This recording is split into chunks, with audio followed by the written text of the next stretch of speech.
பணியாளர்கள் எந்திரம் செய். ஆணை பெறும் வரை போராடுவோம். ஆணை பெறும் வரை போராடுவோம். போராடுவோம் போராடுவோம் போராடுவோம் போராடுவோம் 1458 இலக்குடி பணியாளர் நிரந்தரம் செய். தமிழக அரசு எங்கள் கோரிக்கை நிறைவேற்று. தமிழக அரசு எங்கள் நியாயமான கோரிக்கை நிறைவேற்று.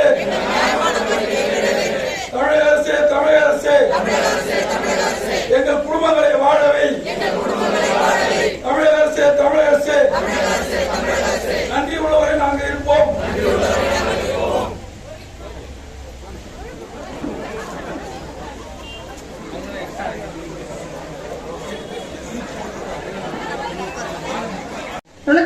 ஜாயின் பண்ணவங்களுக்கு 2006 10 வருஷம் முடிஞ்சிருக்கோம். ஸோ ஜாயின் பண்ணனா எப்படி ஜாயின் பண்ணோம்? நம்ம வந்து சும்மா ஜாயின் பண்ணல.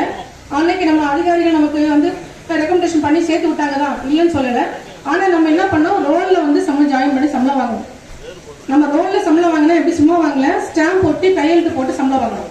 அந்த ஸ்டாம்ப் ஒட்டி கையெழுத்து போட்டு சம்பளம் வாங்கிட்டு அதுலேருந்து 10 வருஷம் முடிச்சவங்களுக்கு தான் ப்ரொபோசல் வந்து எல்லாருடைய துறை அதிகாரிகளுடைய பரிந்துரையோட ஏஇ கையெழுத்து போட்டு, எஸ்டிஓ கையெழுத்து போட்டு, கையெழுத்து போட்டு, எஸ்சி கையெழுத்து போட்டு எல்லாத்தையும் நம்ம மேலொப்பம் விடப்பட்டு தான் வந்து முதன்மை தலைமை பொறியாளர் மூலமா நம்மளுடைய ப்ரொபோசல் வந்து கவர்மெண்ட்டுக்கு போச்சு. கவர்மெண்ட்டுக்கு போகும்போது 2011 கவர்மெண்ட் நம்ம ப்ரொபோசல் கவர்மெண்ட்டுக்கு போனது.